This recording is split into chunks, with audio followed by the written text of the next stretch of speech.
It's very hard saying goodbye to any loved one who passes away, but to a mother,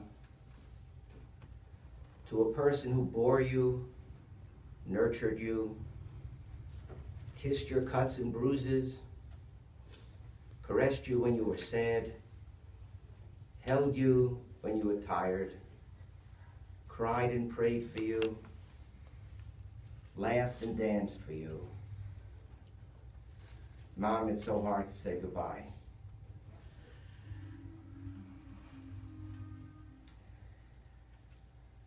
Last Sunday, when we all got together to celebrate what would have been your 95th birthday, it was Leslie's idea, and it was a good one. We did debate, should we wait until her real birthday, which is the beginning of November?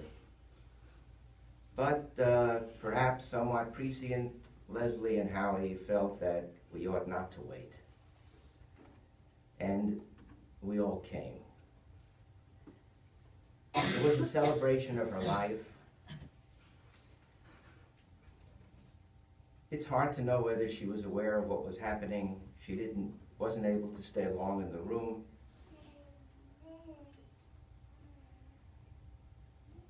But the presence of so many of her children, grandchildren, great-grandchildren spoke volumes about the great legacy that she and Dad created.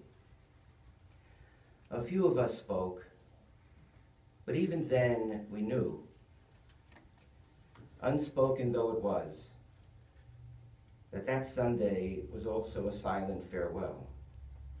And so it was. Mom gave us one more day,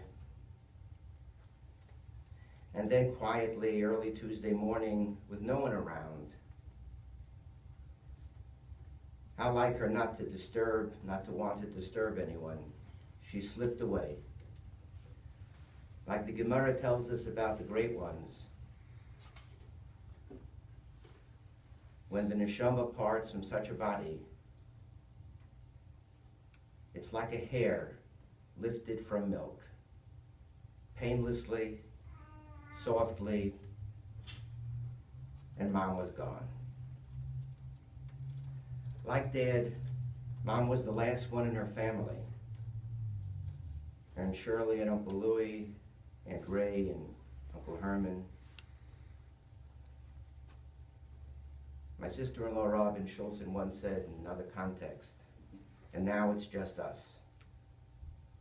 Dor holech v'dor ba, and now it's just us, Leslie, Howie, Ira, and me. When Dad passed away some 3.5 years ago, we almost lost Mom right on the beginning of the Shiva.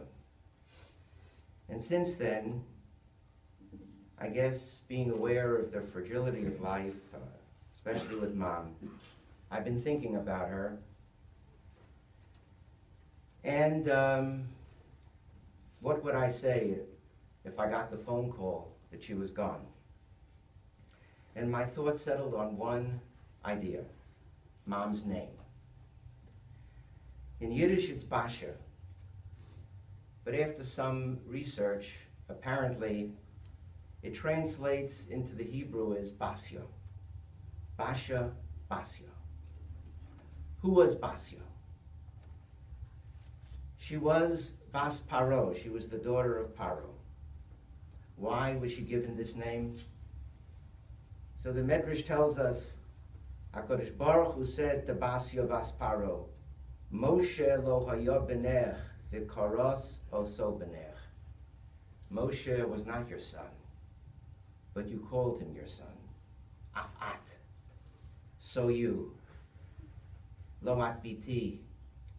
Vani korei otach biti. I'm going to call you my daughter. What did Basya do? Well, on one morning, she reached out to save a poor, abandoned, crying baby.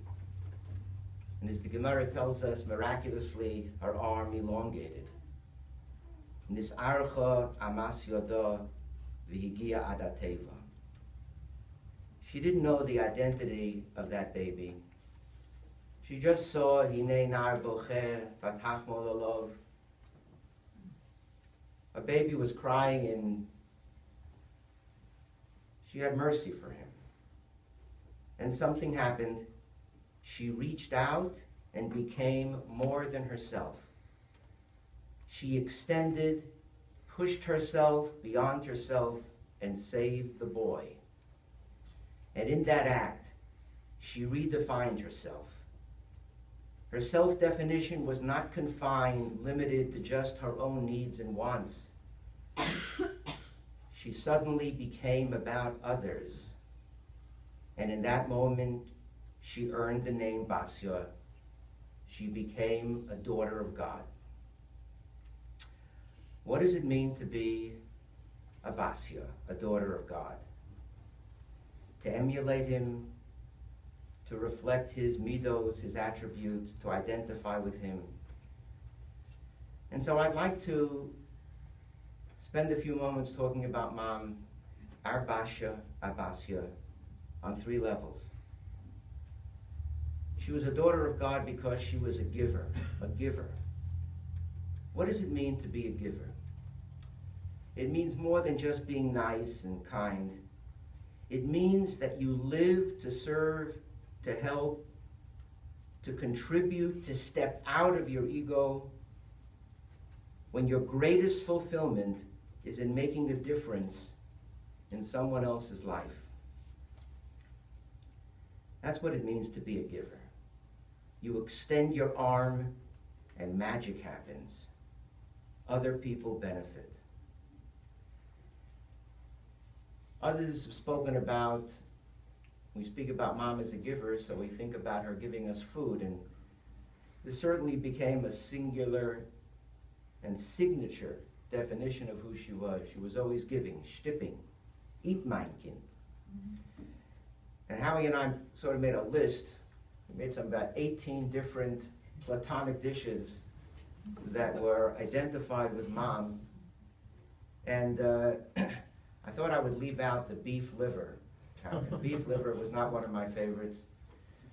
And I was younger, she would always make me drink this raw egg because she felt it would help. Mom, forgive me, Mom, I never really liked that. You were the only one she gave it. But the one thing about Mom was that she didn't eat with us. She always ate after. And she always ate a little bit. I remember just a little piece of bread and cottage cheese, and that was enough. At the Pesach Seder, she just wasn't at the table. She was busy in the kitchen till I told her she had a halachic obligation to be there for part of the Seder. But it was about giving, and she showed her love by cooking for us and making these so special dishes that forever, we identify those dishes with Mom. She ate last, but she was always first. Mom was also a very forgiving person. You know, when I would visit with Mom, I would ask her questions because I wanted to get quotes. I wanted certain things to stay with me. And in one conversation, she said something like this to me. She says, people can be forgiven because they don't hear and don't listen. Everyone has to have a chance to correct a mistake, a wrong. Mom was always forgiving. She never held a grudge. She always saw the good side. Kasher lichos, noach lirtzos, as it says in Pirkei Avos. Mom was a pious woman, like her mother, Yitamachla, pious woman. To be a giver also means to be attentive, to be present, as my brother would say, with other people. Mom's hearing began to go, and we got her hearing aids, and she refused to put the hearing aids on. And I remember one conversation, I said, Mom, why don't you put the hearing aids on? And she said this to me, she said, I can hear those close to me. I can hear those close to me. I saw a depth of meaning in that phrase the more I thought about it. Yep, those close to me. She didn't need a hearing aid to hear her children, the babies, the grandchildren, the great-grandchildren. She didn't need a hearing aid to experience the joys and to help with the failures and to worry. She heard it all. She didn't need a hearing aid. I remember in St. Louis, Yaakov Moshe would like to just look at football cards, one after another, that Dad always used to buy him. And he wanted Ma, he called her Ma, to sit next to him, and he would go one football card after another, and Ma just sat there listening to him read the football cards. That's what it means to give. To give also means to sacrifice for what's important. Hudi mentioned, and my mother told me this, my mother wanted to be a doctor, but when she started attending college and she saw she'd have to go to class on Shabbos, so her mother said, nope, that's not something you can do. And she listened to Bobby, and she didn't go to college. She wanted me to be a doctor, and she always sat me in front of the television to watch Dr. Kildare, but that was one wish. That was one wish that I did not fulfill for her. She said, speaking about sacrifice, the one quote that I must have mentioned many times, because it always stays with me. She said, when I once asked her, what was the best thing you did for us, Mom? And she said as follows, when you came home, I was home. When you came home, I was home. She was always home. She was always home for us. You know, when someone is about other people, when someone is always concerned about other people's feelings, then it's no wonder that Mom never spoke Lashon Hara, that Mom never complained, that she always had a good word for somebody. And Dad loved that about her. I can't remember how many times Dad said, you know, he told us, he said, without Mom, he said, I'd be nothing. He said, no one else could ever have put up with me if it weren't for your mother. That's how special she was. The second level of Basya, to be a daughter of God, is to be someone who connects with God on a religious level. And Mom was a deeply religious person. She used to say, I mean, what does it mean? It means Mom took it to another level. Mom wanted to be God's protector. She wanted to stick up for him. She wanted to defend him. I remember, I said, what do you think God wants of us? Expecting some very, very interesting answer. And Mom surprised me by saying, you know what God wants of us? To stop bothering him so much. She said, give God a break. Give God a break. Because that's how she was. She never wanted to bother anybody. Give God a break. Stop bothering him so much. The picture of Mom lighting the Shabbos and Yontif candles will stay with us always. I remember growing up, Mom kicking us out of the kitchen when she had a kasher, the liver, or she had a kasher, the chicken, warning us that if we stepped in the kitchen, you know, we would vertreif everything. Memory still remains. Bracha Tova tells me that in St. Louis, when Mom and Dad would come, and Mom would sit next to her, and she came to shul to daven. She came to shul to daven. Sometimes she couldn't find a place. And Bracha would tell me how much she enjoyed helping Mom find a place in the siddur and helping her along. She wanted to say each and every word. Another quote from Mom, whatever God wants of me, I'm in his hands. Remember when it came time for Mom's birthday and we said, Mom, what do you want? What was her, what did she, Mom, what do you want? I don't want any presents, just be good. I don't want any presents, just be good. Because those values meant everything to Mom, and thank God she was able to pass it on to all of us. The final meaning of Batya, to be a daughter of God, means to build a home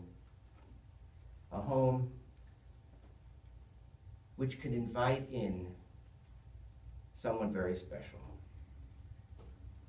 You know, when I'm thinking about Mom, I never really thought about it much when she was alive, but thinking about her now, there was something holy about Mom. There's something radiated through her, something luminous, sort of sacred regalness. We came to experience something with Mom.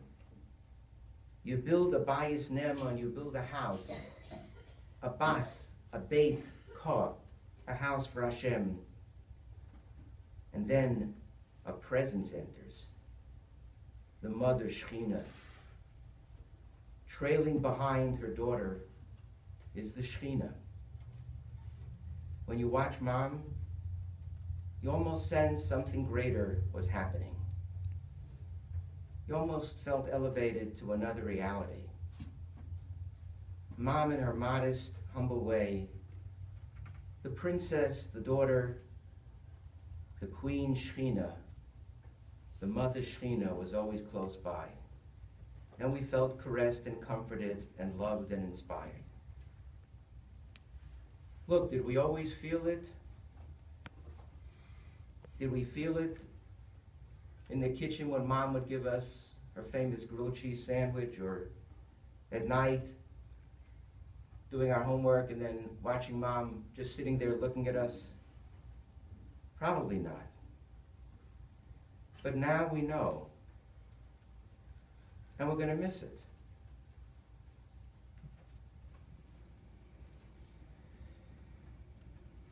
Mom wouldn't be here if it weren't for the love and care that Howie and Carol showed to Mom and Dad when they were in Florida. And in particular, there's no question that without Leslie and Ephraim, and Leslie, who took care of Mom, I mean, it's hard to put in words how a daughter can love and care for a mother